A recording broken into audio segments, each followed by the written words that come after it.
Hello guys, कैसे हैं आप। आशा करता हूं आप लोग अच्छे होंगे। और कल हमने प्रॉफिट एंड लॉस का जो है बेसिक तैयार किया था। बेसिक में हमने जाना था कि क्रय मूल्य क्या होता है, लागत मूल्य क्या होता है, अंकित मूल्य क्या होता है, और दूसरा हमने जाना था कि विक्रय मूल्य को कैसे निकालते हैं और क्रय मूल्य को हम कैसे ज्ञात करते हैं, किस किस चीज़ों की हमें ज़रूरत पड़ती है। पूरा बेसिक हमने तैयार कर लिया था। लाभ निकालते हैं हम, हानि किस प्रकार निकालते हैं, सारी जानकारी देख ली थी। कुछ क्वेश्चन भी हम लोगों ने किए थे। और आज हम जो जिस लेवल से चलते जा रहे हैं उसी लेवल के आगे के जो क्वेश्चन हैं, जो जिस टाइप के आते जाते हैं वो टाइप हम करेंगे आगे को।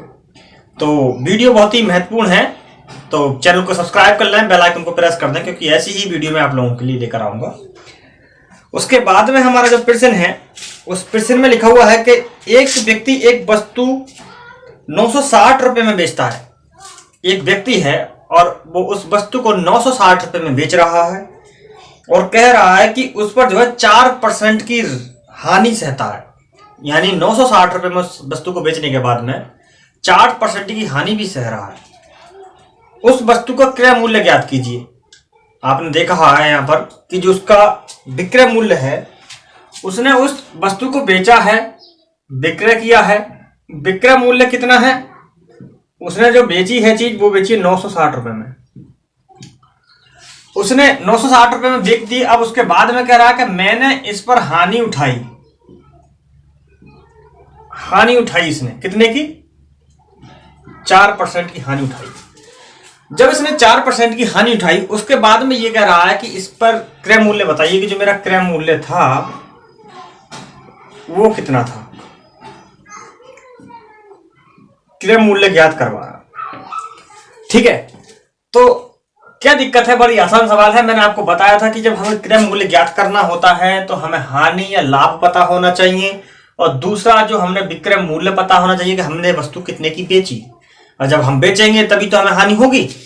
तो यहां हमें विक्रय मूल्य भी पता है, हानि भी पता है, क्रय मूल्य निकालना है। तो क्रय मूल्य निकालने के लिए हमें क्या करना पड़ेगा? हमको पता है कि विक्रय मूल्य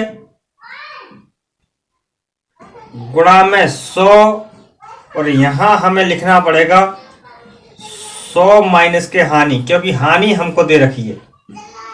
ठीक है, यहां से हम लिख लेते हैं विक्रय मूल्य है हमारा 960 रुपये, गुणा में 100 लिख लेते हैं। उसके बाद में हमारा जो विक्रय, ये हमारी हानि हुई 4%। जब हमने हानि सही तभी तो हमने 960 रुपये की बेची। अब 4% हमने हानि सही तो 100% होता है अपने आप में कोई चीज, और 100% में से जब हम 4% को घटाएंगे तो यहां पर हमारा 100 था, हानि परसेंट हम यहां घटा लेते हैं 100 माइनस 4। ठीक है, यही तो था। जब हम इसको घटाएंगे तो ये 960 हो जाएगा, और गुणा में 100 हो जाएंगे, और बटे में हो जाएंगे 96। और इस 96 से ये 96 10 बार कट जाएंगे, यानी जो इसका जो क्रय मूल्य था वो 1000 रुपये था। क्रय मूल्य कितना था?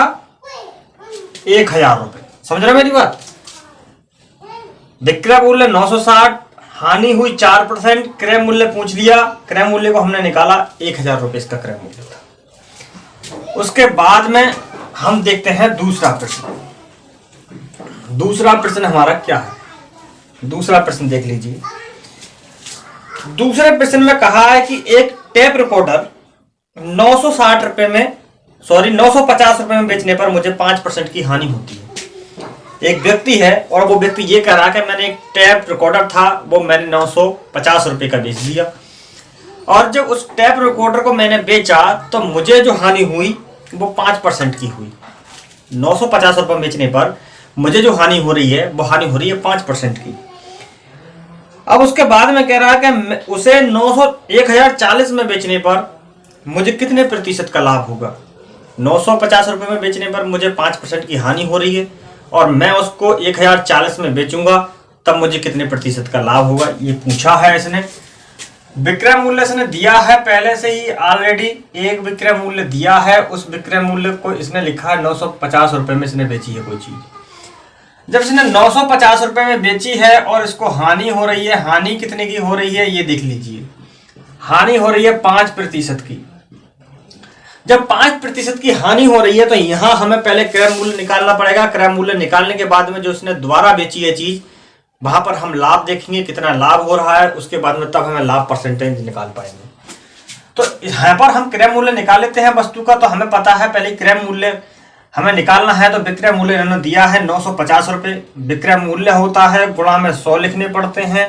यहाँ हानि हो रही है तो हानि हमने 5% की हानि हो रही है। 100 में से परसेंट में से 5% घटाएंगे तो 95 बचेगा।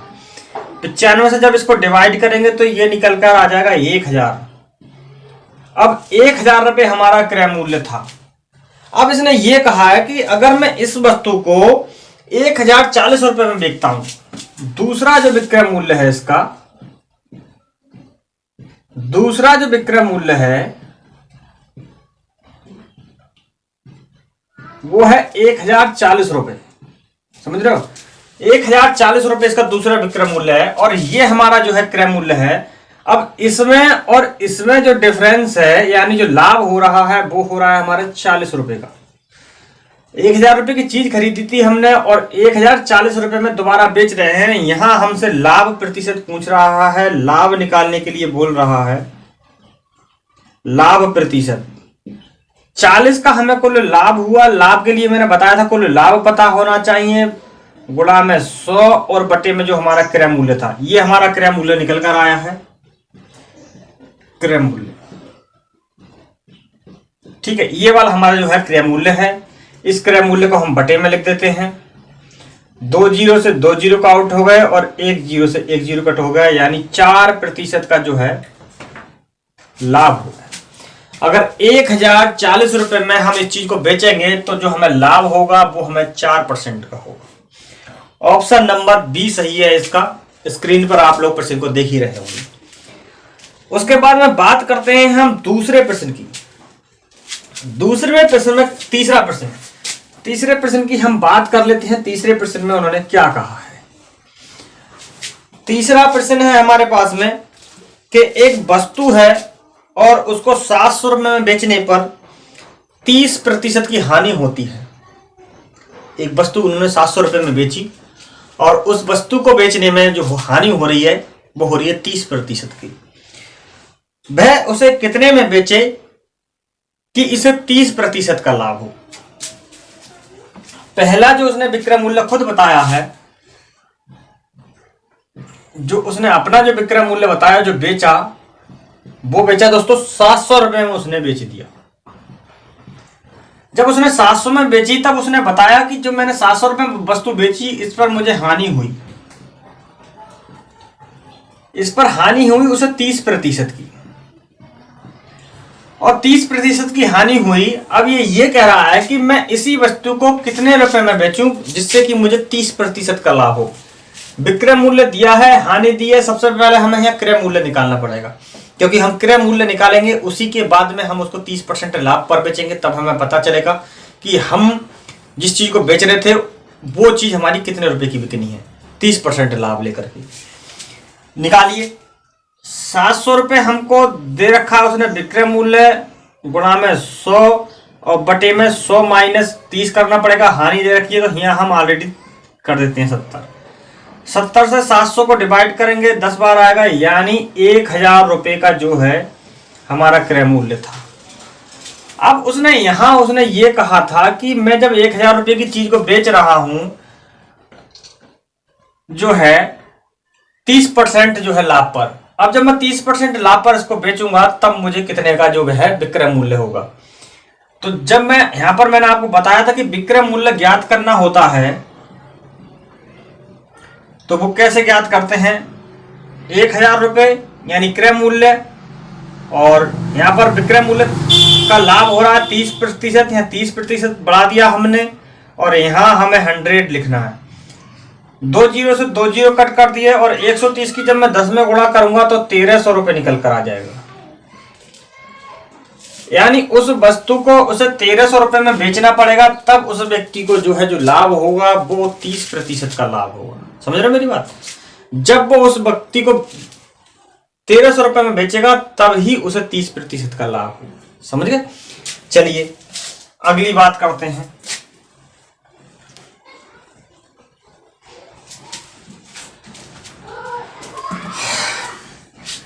अगले प्रश्न में उसने कहा है कि 12 संतरे 60 रुपए में बेचने पर एक व्यक्ति को 25% की हानि होती है। एक व्यक्ति है और वो व्यक्ति जो है 12 संतरे बेच रहा है 60 रुपए के, और जब 60 रुपए के 12 संतरे बेच रहा है तो उस व्यक्ति को जो है 25% की हानि हो रही है। तदनुसार उसे 25% लाभ के लिए 100 संतरों में कितने संतरे बेचने चाहिए, यानी 100 रुपए में उसे कितने संतरे बेचने चाहिए। उसने कहा कि 12 संतरे 60 रुपए में बेचने पर एक व्यक्ति को जो है 25% की हानि होती है। तदनुसार उसे 25% लाभ प्राप्त करने के लिए 100 रुपए में कितने संतरे बेचने चाहिए। तो सबसे पहले जब 12 संतरे बेच रहा है 60 रुपए में, तो उसे 25% की हानि हो रही है। तो हमें ये निकालना पड़ेगा पहले के जो हमारा क्रय मूल्य था वो क्या था। ठीक है, तो हम यहाँ पर देखते हैं, यहाँ 60 रुपए में इसने बेचा है, और जब 60 रुपए में इसने बेचा कितने 12 संतरों को, तो यहाँ हम एक संतरे का क्रय मूल्य निकाल लेते हैं। तो जब एक संतरे का हम क्रय मूल्य निकालेंगे तो 60 के बटे में 12 लिखेंगे तभी तो, क्योंकि 12 संतरे थे 60 रुपए में बेचे थे। ठीक है, तो हमें 25% की हानि हुई। हानि हम निकालते हैं क्रय मूल्य तो इस प्रकार निकालते हैं, बेची हुई चीज को नीचे जो हम लिखते हैं वो यहाँ पर 75% लिखेंगे, क्योंकि 25% की हमें हानि हो रही है। अब इसको डिवाइड करना है, डिवाइड कीजिए, 25 चौक 100 और 25 तिया 75, 4 तिया 12 और 3 दूनी 6, यानी 20/3 आ गया हमारा निकल के। अब वो ये कह रहा है कि हम इसको जो है 20 रुपए में 3 बेच रहे हैं। अब ये कह रहा है कि 25% लाभ प्राप्त करने के लिए, 25% लाभ प्राप्त करने के लिए 100 रुपए में कितने बेचें। तो यहां जो हमारा 25% था उसको हम लाभ प्राप्त करने के लिए लाभ ले लेते हैं। 25 पंजे 125 और 25 चौक 100, इसकी और इसकी गुणा करो, 5 दूनी 10 और 3 चौक 12, यानी 100 रुपए में उसको 12 संतरे जो है बेचने होंगे, तब उसको जाकर के 25% लाभ होगा। 100 रुपए में 12 संतरे, ऑप्शन नंबर सी सही है। उसके बाद में हम अगला प्रश्न देख लेते हैं। अगला प्रश्न हमारा क्या है, अगले प्रश्न में कहा है कि एक दुकानदार है और वो दुकानदार क्या कर रहा है कि 2 टीवी हैं और समान मूल्य पर बेच रहा है। 2 टीवी हैं और उन दोनों टीवी को वो है सामान्य मूल्य पर बेच रहा है। वह एक टीवी को तो जो है 20% लाभ पर बेच रहा है और दूसरे को 20% हानि पर बेच रहा है। पूरे व्यापार में कितने प्रतिशत का लाभ होगा या कितने प्रतिशत की हानि होगी। जब इस तरह के सवाल आ जाएं और कोई चीज बेच रहा हो, 2 चीजें बेच रहा हो और समान मूल्य पर बेच रहा हो और साथ ही उसमें समान ही लाभ और समान हानि हो, ऐसी कंडीशन में हमेशा हानि होती है। अब ऐसी कंडीशन में हमें कैसे निकालना पड़ेगा वो हमें देखना पड़ता है। उसके लिए यहां पर जब एक सूत्र है वो हम लिख देते हैं। जैसे उसने कहा पहले लाभ हो रहा है और फिर हानि हो रही है। ठीक है, पहले लाभ हो और फिर हानि हो और बटे में 100, इस कंडीशन में हमेशा हानि होगी। तो उसने कहा 20% पहले लाभ होता है और बाद में 20% हानि होती है, और टोटल में पूछ रहा है क्या होगा, प्रॉफिट होगा या लॉस होगा। तो दोस्तों ऐसी कंडीशन में हमेशा हानि होती है, तो 4% की उसको हानि हो जाएगी। इसका मतलब सीधा सा ये था कि दुकानदार ने जो 2 टीवी सामान्य मूल्य पर बेचे थे और एक टीवी पर उसे 20% का लाभ हुआ था, दूसरे पर उसे 20% की हानि हुई थी। ऐसे में उसको जो है पूरे व्यापार में जो उसे जो लाभ या हानि हुई थी उसमें 4% का उसे हानि उठानी पड़ी थी। और हानि के लिए इसमें ऑप्शन दिया है, ऑप्शन नंबर ए, यानी ऑप्शन नंबर पहला सही है, 4% का लॉस हो जाएगा। अगला प्रश्न सेम ऐसा ही है, उसको भी हम देख लेते हैं वो क्या कह रहा है। अगले प्रश्न में उसने कहा है कि एक आदमी 2 घड़ी और प्रत्येक घड़ी को जो है 495 रुपए में बेचता है। एक व्यक्ति है, उसके पास 2 घड़ी हैं और दोनों घड़ियों में से वे प्रत्येक घड़ी को 495 रुपए में बेच रहा है। ऐसे में एक घड़ी पर उसे 10% का लाभ हो रहा है और दूसरी घड़ी पर उसे 10% की हानि हो रही है। तो कुल कितने प्रतिशत का लाभ होगा या कितने प्रतिशत की हानि होगी। मैंने आपको बताया था कि दो चीजों को बेचे और समान मूल्य पर बेचे और समान ही लाभ या हानि हो, ऐसी कंडीशन में हमेशा हानि होती है। उसने कहा है कि पहले जो मैंने बेचा था 10% लाभ पर बेचा था, पहले जो मैंने वस्तु बेची वो 10% लाभ पर और बाद में बेची मैंने 10% हानि पर। इसके लिए फॉर्मूला मैंने आपको लिखवा दिया, 1 0 से 1 0 कट गया, यानी उसे पूरे सौदे में जो है 1% की हानि हो जाएगी। ऑप्शन नंबर बी सही है। जो हम प्रश्न कर रहे हैं इस समय, उस प्रश्न का ऑप्शन नंबर बी, यानी 1% की हानि हो जाएगी। अगला प्रश्न देख लेते हैं। अगले प्रश्न में क्या कहा गया है। अगले प्रश्न बहुत ही अच्छा है और मैं जब इसको देखता हूं तो मैं इसको देखते एकदम कर देता हूं, क्योंकि इसका तरीका जो मैंने अपना रखा है करने का कभी उससे गलत नहीं होता है और आप भी इसी तरीका अपनाएं। हालांकि मैं बताऊंगा आप लोगों के लिए, और तरीका अपनाओगे तो बहुत ही अच्छा रहेगा। उसने ये कहा है कि एक वस्तु को 15% लाभ पर तथा 10% लाभ पर बेचने पर उसके विक्रय मूल्य में 10 रुपए का अंतर हो जाता है। तो वस्तु का क्रय मूल्य ज्ञात कीजिए। एक चीज है, एक वस्तु है और उस वस्तु का जो क्रय मूल्य है वो है दोस्तों x मान लीजिए। अब ये करें, पहले जो इस वस्तु का जो विक्रय मूल्य था, पहले मैंने इसको बेचा जो है 15% के लाभ पर, 15% के लाभ पर बेच दिया। अब इन्होंने ये कहा कि मैंने दोबारा इसी वस्तु को जो है बेचा 10% के लाभ पर बेच दिया। तो जो मैंने दोबारा दोनों विक्रय मूल्य करे, इन दोनों विक्रय मूल्य का जो अंतर आया वो रुपए में निकल कर आया जो है 10 रुपए। यानी दोनों के जो अंतर था रुपए में, यानी रुपए में जो अंतर था वो अंतर 10 रुपए था। यहां परसेंटेज में अंतर है, यहां रुपए में अंतर है। जब दोनों को बराबर करेंगे प्रश्न सॉल्व हो जाएगा। 5% 10 के बराबर कर दीजिए, आराम से प्रश्न सॉल्व हो जाएगा। कभी इसको ध्यान मत देना जब इस तरह के प्रश्न आ जाएं कि 2 बार चीज बेचता है और दोनों बार चीज में कभी ज्यादा कहेगा, कभी कम कहेगा, कभी ज्यादा और कभी कम। ऐसी सिचुएशन में जब लाभ बताए, दोनों कंडीशन में कहे कि दोनों बार, पहली बार बेच रहा हूं इतने परसेंटेज लाभ पर, दूसरी बार बेच रहा हूं इतने परसेंटेज लाभ पर और इतने रुपए मुझे अधिक मिलते हैं, तब इन दोनों का जो है घटा देना चाहिए हमेशा। लाभ यहाँ 15% है या 10% है, दोनों को हम घटाएंगे, यानी 5% जो है 10 रुपए के बराबर है। 5% जो है वो 10 रुपए के बराबर है। अब हम परसेंटेज का चिन्ह हटाएंगे, नीचे 100 से भाग करेंगे, यहां पर इस तरह से हो गया। अब इसको सॉल्व कर दीजिए, 5 दूनी 10, यानी 200 रुपए उस वस्तु का क्रय मूल्य था। समझे मेरी बात को? 200 रुपए उस वस्तु का क्रय मूल्य था। पहला लाभ दिया, दूसरा लाभ दिया, वास्तविक रुपए में अंतर दिया। यहां परसेंटेज का अंतर निकाल लिया और यहां रुपए का अंतर पहले से ही था, बराबर कर दिया, 200 रुपए क्रय मूल्य आ गया निकल। समझे मेरी बात? बहुत ही अच्छा और बहुत ही आसान सवाल हैं जिनको हम इस समय लगा रहे हैं। ऐसे ही सवाल मैं अपने चैनल के माध्यम से आप लोगों को लाता रहूंगा। ऐसे ही क्विज लाऊंगा, क्विज भी चलेंगी हमारे चैनल से। और जो है अब जीएस की क्लास जल्दी शुरू होने वाली है, वो भी ठीक है। अब दूसरे सवाल में इसने कहा है, दूसरे सवाल में इसने कहा है कि एक वस्तु को 20% लाभ पर बेचा जाता है। एक वस्तु है और उस वस्तु को 20% लाभ पर बेचा जाता है। यदि इसे 60 रुपए कम में बेचा जाता, अभी मैं आपको बता रहा था कभी कम की बात करेगा, कभी ज्यादा की बात करेगा, कभी घबराना नहीं है। इसने कहा है कि जब एक वस्तु को 20% लाभ पर बेचा जाता है, जब इसे 60% कम में बेचा होता, तब उसे जो है हानि होती है 20% की। अब जब 20 पहले जब इसको बेचा, पहला जो इसका विक्रय मूल्य था कितना था?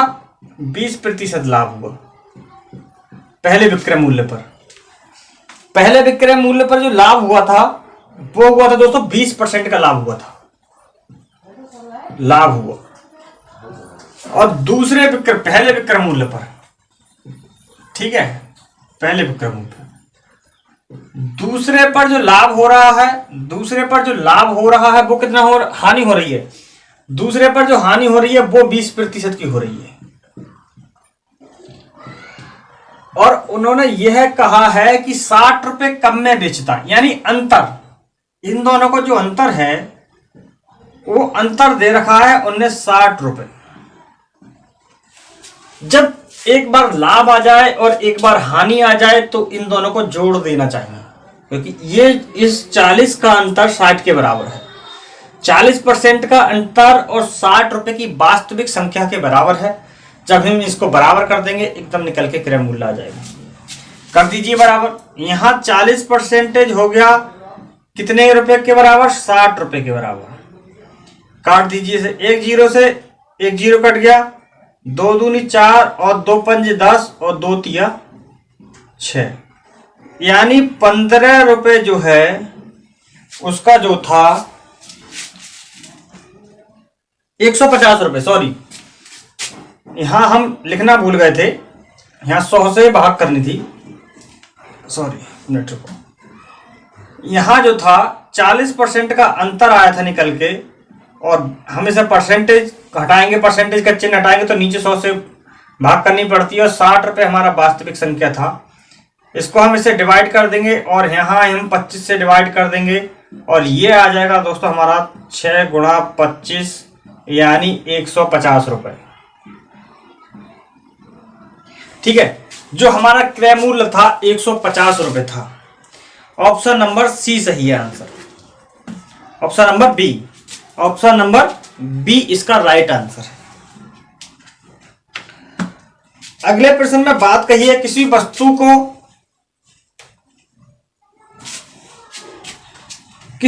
को 524 रुपए में बेचने पर उतना ही लाभ होता है जितना कि 452 रुपए में बेचने पर हानि होती है। एक वस्तु है, उस वस्तु को बेचा गया है, जब उसको 524 रुपए में बेच रहा है तब उतना ही लाभ होता है जितना कि उसे 452 रुपए में बेचने पर हानि होती है।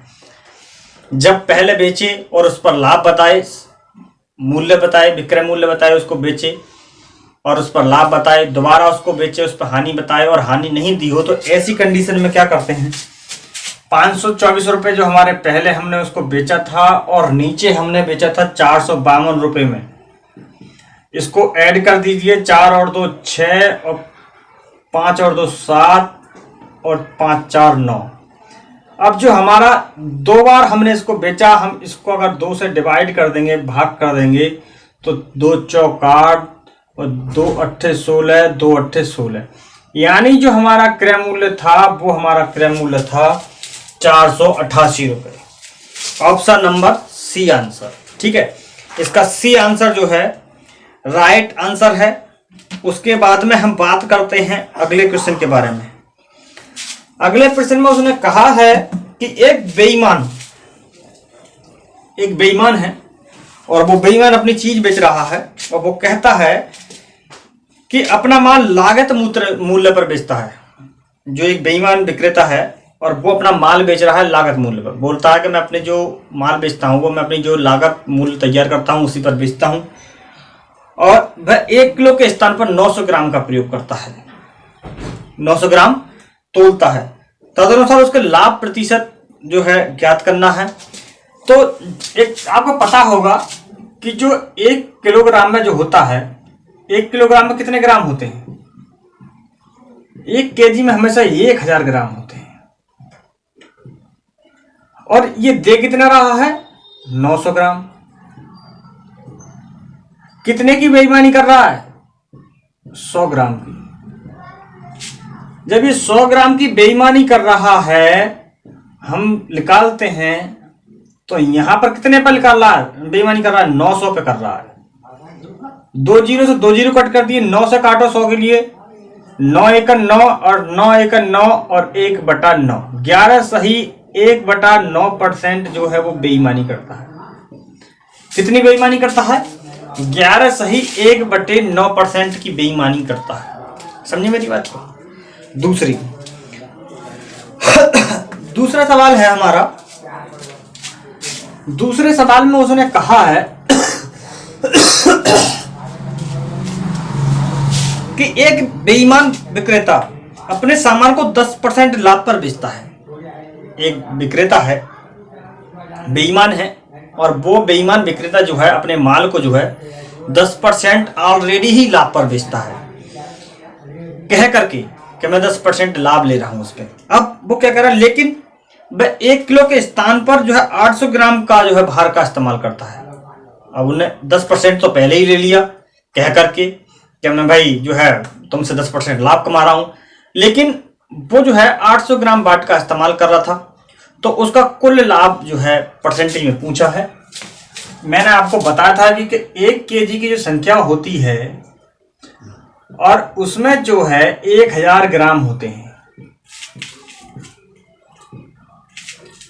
और वो कर रहा है 800 ग्राम की तोल।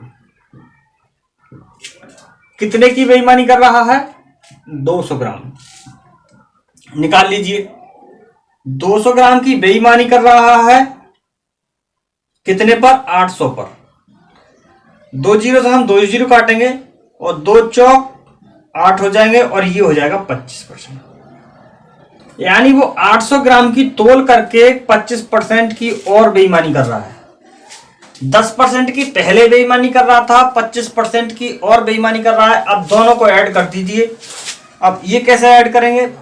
इसका एक फॉर्मूला है जो मैं पहले ही लिखा चुका हूं, 25% प्लस 10% प्लस का 25 गुणा 10 और बटे में 100। 1 जीरो से हमने 1 जीरो कट कर दिया, 1 जीरो यहां से काटा है, पॉइंट लगा दिया। 25 और 10 35, प्लस का निशान है, प्लस का निशान लगा दिया 2.5। जब इसमें हम 35 में 2.5 को जोड़ेंगे तो ये जो निकल कर आ जाएगा हमारा 37.5%। यानी वो जो बनिया है जो बेच रहा है बेईमान, वो 37.5 की जो है बेईमानी जो है कर रहा है। समझे मेरी बात को? आज हमने ये सेकंड क्लास थी हमारी प्रॉफिट एंड लॉस की।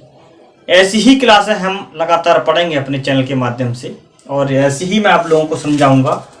आगे जो कल की क्लास है उसमें मैं आपको बताऊंगा कि कैसे जो नेक्स्ट टाइप के प्रश्न आते हैं उन टाइपों को करा दूंगा। मेरा कोशिश यही रहेगी कि जो जितने भी टाइप्स के क्वेश्चन आते हैं प्रॉफिट एंड लॉस में, वो सारे मैं आप लोगों को कवर कराऊं। तो चैनल पे बने रहिएगा और चैनल को सब्सक्राइब करके बेल आइकन को प्रेस कर देना, क्योंकि जब बेल आइकन प्रेस होगा तभी आप लोगों के पास मेरी वीडियो जब मैं डालूंगा आप लोगों के पास उसका अपडेट नोटिफिकेशन पहुंच जाएगा। चलिए दोस्तों, धन्यवाद।